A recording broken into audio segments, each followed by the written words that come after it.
So it's looking a bit feral, to put it nicely. Hey, I'm Darren. Hi, I'm Gordon. And we're the two gay reefers.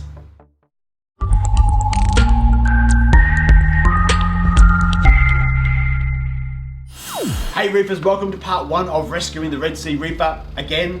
We are about to introduce some new inhabitants to the tank, so we thought about time we'd give it some love and get it ready for the new guys coming into the tank. I have been really bad lately and really neglecting it.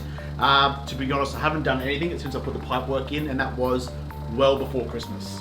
So November, there you go. So yeah, I haven't really touched it much since then. Give the glass a clean every now and then. Darren actually does more of that than I do. So it's looking a bit feral, to put it nicely.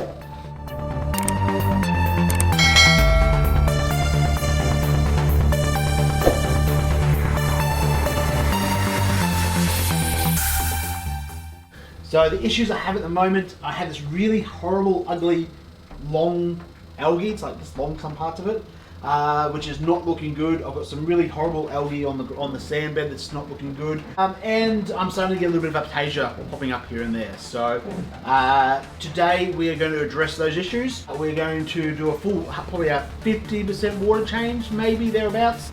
Give the light a clean because the fan in it is rattling. I'm not sure if you can hear that. What good things are happening in the tank? My hammers are looking fantastic. Oh yes, and I have got lots and lots of coralline algae, which is making Darren very, very jealous because he can't get it in Reefzilla. I can, just not as much. All my 2 clowns and Rocky, my little chorus wrasse, is looking happy and healthy, although he does hide a lot. Over the next couple of weeks, I have got 2 new inhabitants coming. One of them is Simba, our little lionfish, and a little snowflake eel that Nick has just got in for us as well. Alright, so let's get into it. As you can see here guys, it just doesn't work with these big drums here, which are good for Reefzilla because we needed that amount, but we don't need that for my Red Sea, which we don't have a name for yet guys, so we need to get a name for the Red Sea. But as you can see, nothing's sitting up on the wall like it's meant to be. All my cables are just a mess. And I don't like messy cables, it does my head in. So first things first, we'll turn off all the pumps. Alrighty, so first things first is I'm going to take out the 2 power heads and give them a good clean. And then from there we'll move on to the sand bed and the back wall. So this one here is a little Toonsy, one we picked up second hand. So I'm just going to grab that off. I've already unplugged it. I don't know how to actually pull it apart. What would Jake Adams say? Get it apart. There you go. And as Jake Adams would say, you should get, when you first get all your new equipment, you should get it and pull it apart so you know how it all comes apart and goes back together.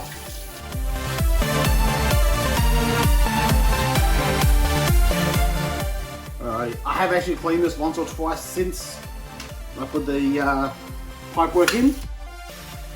It obviously needs it done again with that algae just blossoming the way it is.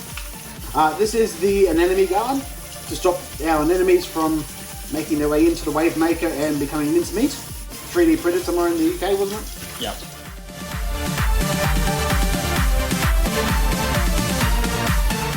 We'll leave this nice and clean now. I'll leave them here for the time being because I've got more work to do in the tank. Next step is to start scraping off all that really, really thick algae on the back wall. Going to use an old card to do that with. At the same time, I'm going to try my hardest to keep it under control so it doesn't make the tank too dirty. Red Sea salt bucket.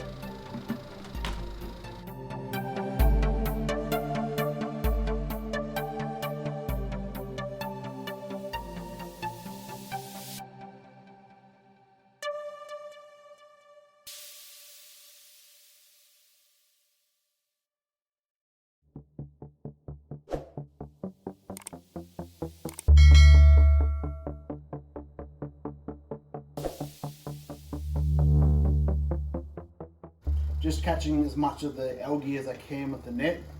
Obviously when I do the water change I'll be able to suck a lot of it out. But in the meantime it's making it really hard to see what's going on in there, to see what still needs to be cleaned.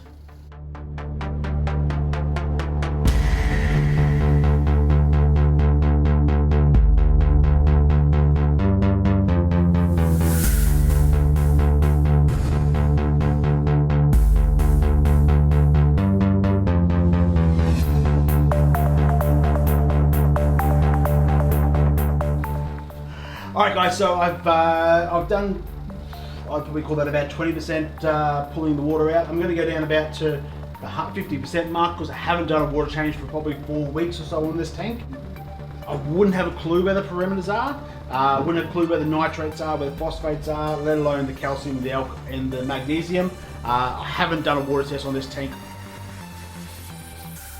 I don't think I've done a water test on this tank other than when we were initially setting up before we put fish in it to get the nitrates and nitrites and ammonia all right. So I'm going to do a big water change and just start from scratch with that stuff. What I'm going to do now, before I finish the water change, I'm just going to level out the sand. We've had a bit of a ruckus happening over this bottom corner here. I might get in there with the credit card and just clean out these bottom bits of the sand down in here, just to make it nice and clean.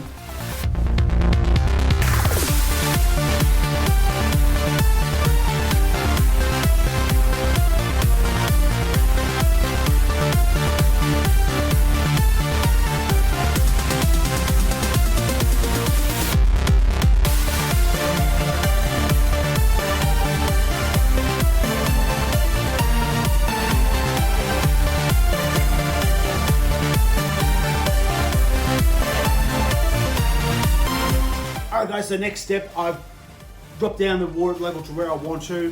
Could probably go a little bit further, but I'm happy with that. I'm going to go downstairs, bring the hose upstairs to fill this back up again to the full point. I think we've done pretty well. I think it's all got most of that ugly algae out of there. The back wall still looks a bit nicky, but otherwise I think it's alright. So let's get the water from downstairs.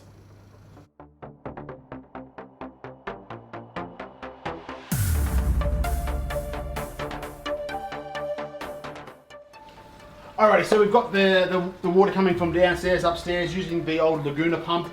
Things are a little bit faster these days, but still a trickle. Which is good, because you don't want to stir up the sand bed or anything too much. So sort of, it's enough that it fills fast enough, but it doesn't cause any more dramas inside in the tank that you don't need. Putting water everywhere, always the way. Should have laid down a towel. Obviously, when you're dealing with electricity and water, make sure you're dry before you plug things in. Just a common, you know. You don't want to electrocute yourself.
Alright reefers, that was part one of rescuing the Red Sea Reefer. As you can see, I think we've done a pretty good job. It's looking really, really nice and clean. The water's looking crystal. It's always nice to see a tank when it's looking clean and something like it is at the moment.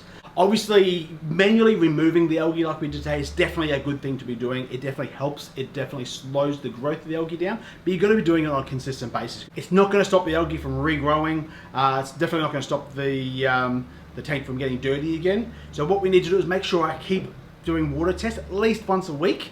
Is highly recommended to be doing water tests. Keeping those nitrates as low as possible is what's going to keep the algae from regrowing, not just doing a water change and pulling it all out by hand. So just remember that out there, guys.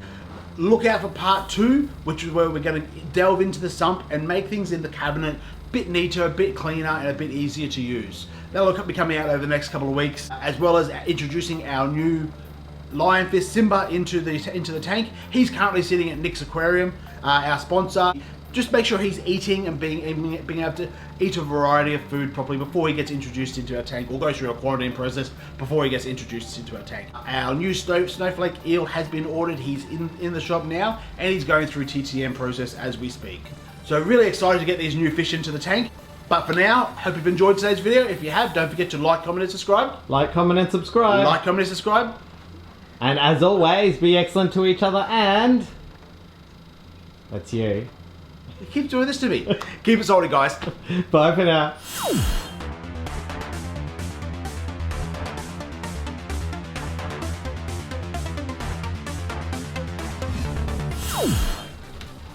Alright, so next step is to start getting images.